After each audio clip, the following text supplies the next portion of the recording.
ভিডিওয় যাদের দেখা গেছে তারা কেউ কিন্তু বাঁচবেন না। যে ধারায় যে আইনে আজকে পার্টি অফিসগুলো ভাঙা হয়েছে না, একই আইনে কিন্তু যখন আবার সরকার পাল্টাবে বিজেপির একটা পার্টি অফিস বাংলায় থাকবে না।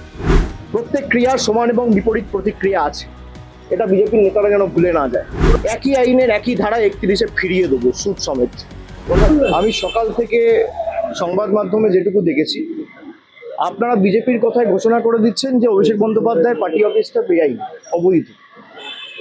সে নথি আমার কাছে রয়েছে এবং 4 তারিখ ফল বেরোনোর পরে 3 দিন 4 দিনের মধ্যে, খুব সম্ভবত 7 তারিখ বা 8 তারিখ, সে অফিসে আক্রমণ চালানো হয়। বিজেপির দুষ্কৃতীরা, গুন্ডারা, জল্লাদরা আক্রমণ করে। আমি পরের দিন হাইকোর্টে একটা রিট ফাইল করি। এই পার্টি অফিস পার্টির নামে রেন্ট করা রয়েছে, অল ইন্ডিয়া তৃণমূল কংগ্রেসের নামে। প্রায় 2 মাস ধরে মামলা বিচারাধীন রয়েছে। রিট ফাইল করা হয়েছে হাইকোর্টে, মামলা বিচারাধীন অবস্থায় তারা বুলডোজার নিয়ে এসে পার্টি অফিস ভেঙে গুড়িয়ে দিয়েছে। যারা আনন্দে মেতেছেন তৃণমূল কংগ্রেসের পার্টি অফিস ভাঙা হচ্ছে বলে, আর যারা বলছেন অবৈধ, 15 তারিখ হিয়ারিংয়ের জন্য ডাকা হয়েছিল, সেখানেও আমাদের প্রতিনিধিরা গেছিল এবং কিসের বেসিসে কমপ্লেনটা ফাইল হয়েছে, কমপ্লেনের একটা কপি চাওয়া হয়েছিল, সেই কমপ্লেনের কপি জেলা প্রশাসন দিতে পারেনি। এই গত 15 তারিখের কথা বলছি, আজ থেকে 2 দিন আগে। আজকে 18 তারিখ। 2 দিনের মধ্যে একদম 1 তলা 2 তলা বুলডোজার দিয়ে প্রায় ভেঙে গুড়িয়ে দেওয়া হয়েছে। এবং সেখানে খালি জেলা প্রশাসনের লোক নয়, মানে পুলিশ বা বিডিও বা বিএলআরও, খালি সরকারি আধিকারিক নয়, বিজেপির নেতারা বিজেপির ঝান্ডা নিয়ে গেরুয়া ফেট্টি মাথায় বেঁধে, গেরুয়া উত্তরীয় পরে, মুখ দেখে সেই পার্টি অফিসে ঢুকে তাণ্ডব লীলা চালিয়েছে। এই সব ভিডিও আমাদের কাছে রয়েছে। আমরা এক্ষুনি চিফ জাস্টিসের মহামান্য প্রধান বিচারপতি যিনি ওএসডি রয়েছেন, তাকে একটি ইমেল পাঠিয়েছি সমস্ত ভিডিও অ্যাটাচ করে। হাইকোর্টের দৃষ্টি আকর্ষণ করে যত দ্রুত সম্ভব আমরা চেষ্টা করব এই মামলা মেনশনিং করে শুনানি করার, এবং সুপ্রিম কোর্ট অব্দি আমরা যাব। ভিডিওয় যাদের দেখা গেছে তারা কেউ কিন্তু বাঁচবেন না। আইনের হাত অনেক দূর। যদি ভাবেন যে বিজেপির নেতারা আমাদের বাঁচাবে, আর যারা তৃণমূলের পার্টি অফিস ভাঙছেন, আমি তাদের বলবো যে অনেক অত্যাচার তো করেছেন তৃণমূল কংগ্রেসের নেতাদের উপর, কর্মীদের উপর।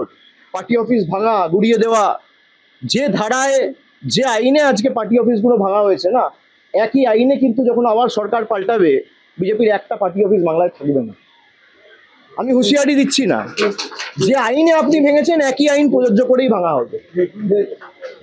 যারা তৃণমূল কংগ্রেসকে ভাবছে যে দুর্বল করব, দল ভেঙে তৃণমূল কংগ্রেসকে শেষ করে দেবো, আগুনে জ্বালিয়ে দেবো, সেই আগুনের স্ফুলিঙ্গগুলো থেকে তৃণমূল কংগ্রেস আবার জন্ম নেবে মমতা বন্দ্যোপাধ্যায়কে সামনে রেখে। যারা প্রশাসনকে ব্যবহার করে মিথ্যা মামলায় কর্মীদের ফাঁসানোর চেষ্টা করছেন, আমরা প্রায় 2 মাস ধরে এখানে মমতা ব্যানার্জির বাসভবনে এবং তৃণমূল কংগ্রেসের সেন্ট্রাল অফিসে রয়েছি। প্রায় 1000 জন কর্মীর বেল অ্যান্টি বেল আমরা করিয়েছি, বিচার ব্যবস্থার দ্বারস্থ হয়েছি। যখন একটা কেস সাবজুডিস রয়েছে, একটা মামলা করা হয়েছে মে মাসের 7 তারিখ 8 তারিখ, আজকে জুলাই মাসের 18 তারিখ, আপনি সেই মামলা উপেক্ষা করে নিজের ক্ষমতা প্রদর্শন করতে গিয়ে, নিজের হাতে কত ক্ষমতা সেই দেখাতে গিয়ে বুলডোজার মডেল, ভোটের আগে ছিল অন্নপূর্ণা ভান্ডার, আর ভোটের পরে বুলডোজার।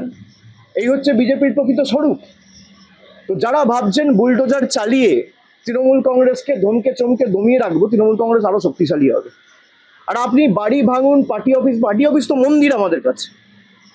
যদি কেউ ভাবে পার্টি অফিস ভাঙে, যদি কোনো অবৈধভাবে সরকারি জায়গা দখল করে পার্টি অফিস কেউ করেছে, পার্টি অফিস, আপনারা যথাযথ সরকারি ব্যবস্থা নিতে পারেন, আমার কিছু বলার নেই।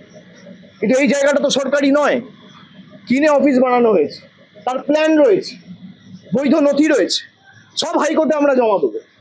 তারপরেও আপনারা ক্ষমতা দেখাতে গিয়ে যে পার্টি অফিস ভেঙেছেন, প্রত্যেক ক্রিয়ার সমান এবং বিপরীত প্রতিক্রিয়া আছে, এটা বিজেপির নেতারা যেন ভুলে না যায়।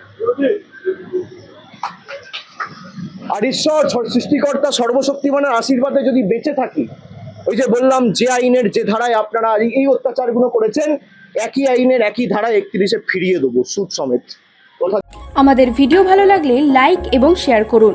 কমেন্ট সেকশনে গিয়ে জানান আপনাদের মতামত।